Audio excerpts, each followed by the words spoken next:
Well, selamat datang di AR Otomotif. Di sebelah Pro udah ada mobil SUV kompak dari Honda. Ini merupakan Honda VR.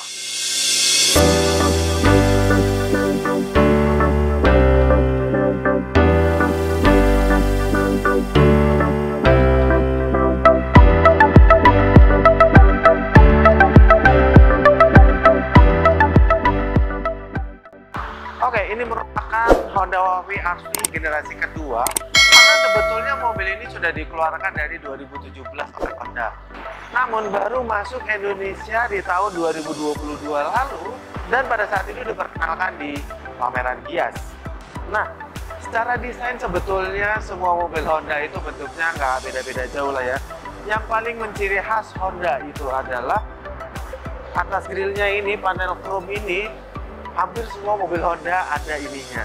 Kemudian dari sisi grill dia dihiasi sama krum-kruman titik-titik itu ya, jadi dia bentuknya kayak sarang tawon gitu. Dan untuk diffusernya, karena mobil ini sebuah SUV kompak, ada diffuser yang warna silver di bawah itu. Sayangnya untuk di depan mobil ini belum dilengkapi sama sensor parkir. Dan untuk sisi kelampuannya dia sudah full LED untuk tipe yang RS, tapi untuk tipe yang di bawah RS dia masih halogen. Nah, untuk lampu sennya dia sekuensial karena dia bergerak. Kemudian DRL untuk yang tipe RS sudah disematkan di sini. Nah, gue sekarang itu lagi ada di Honda Soleh Iskandar. Dan kalau kalian mau sekedar nanya-nanya atau kalian mau cek diskon yang ada di sini, kalian bisa menghubungi nomor yang ada di bawah sini nih. Kalau di bawah sini udah nggak ada, kalian lihat aja di deskripsi. Kalau berbicara dimensi, mobil ini punya panjang sekitar 4 meteran ya. Kemudian lebarnya dia hampir 1,8 meteran. Dan tingginya itu dia sekitar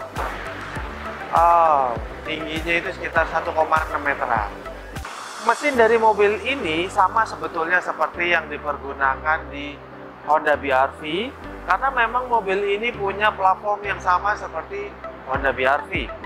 Kemudian mobil ini punya mesin 1500 cc 4 silinder segaris yang bisa menghasilkan tenaga sekitar 121 PS dan torsi 145 Nm. Dan semua tenaga tersebut disalurkan ke dua roda depan menggunakan transmisi CVT. Oke, ini tampilan samping dari Honda HR-V. Dan kalau kita lihat dari samping, mobil ini tuh pekat sekali hitamnya karena mobilnya memang warna hitam. Kemudian yang gue paling suka itu adalah over fendernya, karena over fendernya tuh di mobil ini tebel banget. Jadi beda sama tipe-tipe sekelasnya, Honda WRV ini over fendernya tebel banget dari depan sampai dengan ke belakang mengelilingi mobil ini. Kemudian mobil ini juga sudah dilengkapi dengan rail roof dan ini bisa dipasang ya, ini rail roof. Kemudian handle-nya dia sewarna body dan ada touch keyless-nya. Dan sama seperti kakaknya, mobil ini untuk handle pintunya tuh dia ada di belakang kacanya ini, jadi model tarik gitu, model berdiri gitu.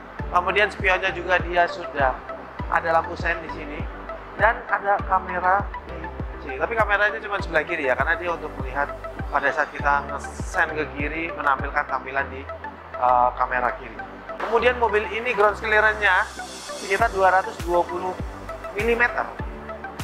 Dan untuk velgnya, mobil ini menggunakan velg berukuran 17 in. Berbeda dengan tipe di bawahnya, kalau tipe di bawahnya dia pakai 16 in. Kalau yang ini menggunakan 17 in yang dibalut ban 215/55 ring 17.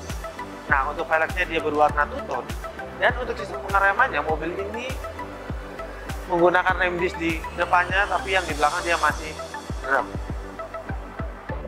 Oke, ini tampilan belakang dari Honda WR-V dan kalau dilihat dari desain lampunya, dia mirip-mirip sama Honda City hatchback. Tapi ya beda karena ini sudah enggak. Oke, kita bahas satu persatu yang ada di belakang. Bentuknya itu dia dari depan mirip-mirip kayak Honda HR-V. Dia agak jorok ke belakang walaupun nggak terlalu banyak kayak Honda HR-V, tapi lumayan agak menjorok. Kemudian tampilan SUV compactnya tuh kental banget karena mobil ini ada over fender yang lumayan tebal di belakang sini, sama ada diffuser bawahnya yang dia tuh berwarna silver yang membuat tampilannya SUV sekali. Kemudian sensor parkir di belakang sini sudah dilengkapi 2 titik di dekat platform dan ada kamera mundur di atas atas platform. Nah, kemudian untuk lampu-lampuannya ini dia kombinasi karena dia masih pakai halogen dan LED campurannya. Kemudian di belakangnya sini dia belum dilengkapi defogger dan sudah disematkan wiper yang bergerak 180 derajat. Selain itu dia sudah dilengkapi spoiler yang cukup menarik bentuknya dan sudah disematkan lampu rem di spoilernya juga. Untuk antenanya dia sudah sakrim. Nah, untuk emblem di belakang sini tidak terlalu banyak karena dia ada tulisan WRV di sebelah kiri, kemudian ada tulisan RS di sebelah kanan. Nah, di belakang sini juga ada reflektor di kanan kiri situ, dan kalau kita buka bagasi dia memang masih manual dan belum elektrik terbuka secara otomatis, tapi ya untuk mobil ini di kelasnya udah cukup. Kemudian kalau bicara bagasinya kalau menurut gue lumayan besar ya, karena dia tuh bagasinya agak tertutup bawah dari bibir bagasinya. Jadi kalian kalau mau masukin barang kayaknya agak sulit, apalagi barang-barang besar. Kemudian bagasinya ini kalau nggak salah ukurannya sekitar 360 literan atau 350 literan, pokoknya kisaran itu. Dan kalau kita lihat di bawah bagasinya ini, dia tuh ada tempat penyimpanan toolkit dan juga ada ban serepnya. Nah, sayang sekali ban serepnya untuk MT-Clair X ini dia masih pakai velg kaleng. Nah, yang paling menarik dan unik itu adalah di sininya tuh dia ada cantelan buat nyantelin tutup lantai bagasi. Lumayan. Nah, kalau kalian merasa bagasinya ini kurang besar, kalian bisa melipat bangku tengahnya. Kalian bisa melipat bangku belakangnya. Bangku belakangnya ini bisa dilipat 60-40 ya. Jadi bisa kalian melipat setengah ataupun bisa kalian lipat full. Jadi bagasi kalian bisa lebih lebar lagi. Oke, gua udah duduk di bangku paling depan dari Honda WRV RS. Dan kita bahas satu persatu apa yang kita dapat di mobil ini. Yang pertama, dashboardnya ya menggunakan bahan plastik keras, dan di sebelah kiri sini dia itu ada ornamen-ornamen merah ala RS-nya dan ada buk-bukan di sini doang. Yang ada jahitan merah juga. Dan di bawahnya dia ada tempat penyimpanan tertutup yang cukup besar. Kalau menurut gua untuk di kelasnya mobil ini yang paling besar ya, tempat penyimpanan. Lumayan lah. Dan kalau bicara tempat penyimpanan tertutup, selain ada di situ, ada juga di sini tempat penyimpanan tertutup yang nggak terlalu besar-besar amat, tapi lumayan, dan itu berguna juga buat armrest karena dia bahannya bumbu juga, ada jahitan juga. Nah, kembali ke dashboard, mobil ini sudah ada entertainment systemnya, dia berukuran 7 inch dan masih tertera tombol-tombol fisik yang enak untuk dipencet. Nah, ini tuh dia dikelilingi sama clear black piano dan ada lampu hazard di sebelahnya sini. Kemudian ke bawahnya dia ada kontrol AC yang sudah digital. Dan yang paling gue suka, kontrol AC-nya tuh dia masih pejat-pejatan fisik, jadi enak banget megangnya. Kemudian di bawahnya itu ada port outlet 12 volt, USB slot 2 biji Type A, dan ada tempat penyimpanan buat naruh handphone kita yang lagi kita charge di sini. Selain itu, di sini juga ada cup holder 2 biji dan transmisi CVT. Nah, di belakang transmisi situ dia ada tempat penyimpanan. Gua nggak tahu ini fungsinya buat apa, tapi kalau gua kali ini akan gua taruh duit-duit receh di sini atau duit-duit kembali. Nah, untuk mobil Honda WRV ini dia tuas remnya masih pakai otot, hand remnya. Tapi itu oke lah. Oke, kita beralih ke setirnya. Setirnya dia menggunakan bahan leather sama seperti yang di bangkunya. Dan dia sama ada jahitan merah di dalam. Seperti biasa mobil-mobil sekarang tuh di setirnya ada tombolan.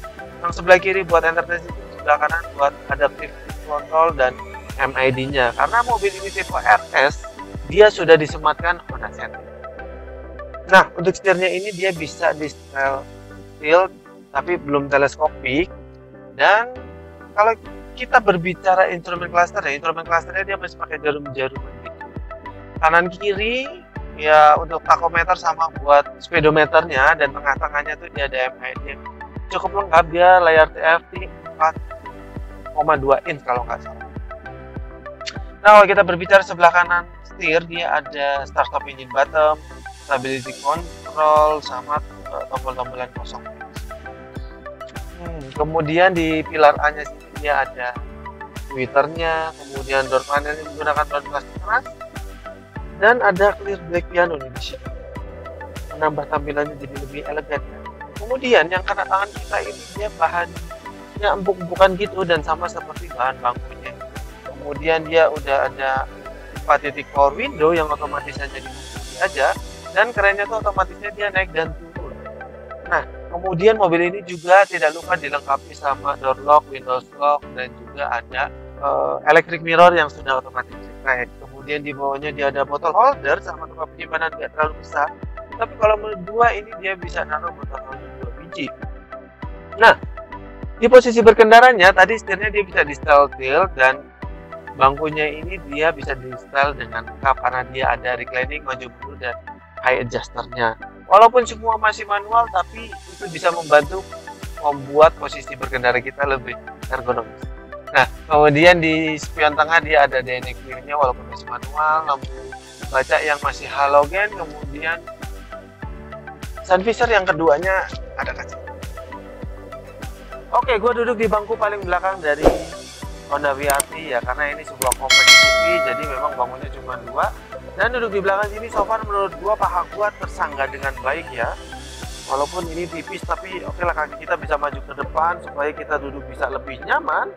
Dan kita dapat headrest 3 biji di belakang sini, berarti memang di belakang sini bisa diisi dengan 3 orang. Nah, yang paling gue suka di belakang ini adalah headrestnya tuh tidak ngeganjel, artinya bangkunya tuh kalau menurut gua untuk orang berukuran badan kayak gua 175 cm cukup bagus, cukup nyaman, dan headroom gua ada 4 jari lah lumayan. Kemudian legroom gua lihat ini lega banget, jadi duduk di sini ya nyaman banget.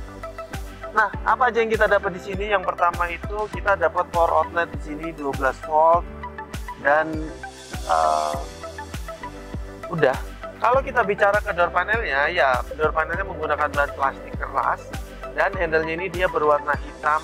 Oh ya, di mobil ini tuh gue suka karena interiornya tuh hitam pekat. Kemudian kalau yang tipe RS ini dia bangkunya kombinasi ya, leather sama fabric itu jadi satu, dan dia ada motif-motif merahnya ala-ala RS gitu, jadi menarik.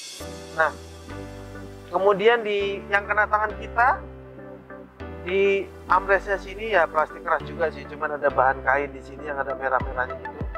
Dan dia power window sudah disematkan, kemudian tempat penyimpanan bottle holder di bawah seperti biasa, dan udah sih, itu aja. Oke, itu tadi pembahasan kami tentang Honda VR-V ini. Gimana menurut kalian? Komen di kolom komentar. Nah, overall Honda VR-V ini memang dikeluarkan di Indonesia sudah masuk ke generasi kedua, karena generasi pertamanya tuh kayaknya nggak masuk ke Indonesia. Dan mobil ini overall ya cocok-cocok aja untuk sebuah mobil SUV kompak, dan kalau menurut kami memang dari sisi desain dan fitur-fiturnya nggak kalah sama kompetitor-kompetitor sekelas. Nah, mungkin itu dulu video dari kami. Jangan lupa untuk like, comment, dan share semua video kami sosial media Anda. Dan buat Anda yang belum subscribe, silahkan subscribe dan aktifkan tombol notifikasi. Sama gua Anwar, sampai jumpa di video selanjutnya, dan salam.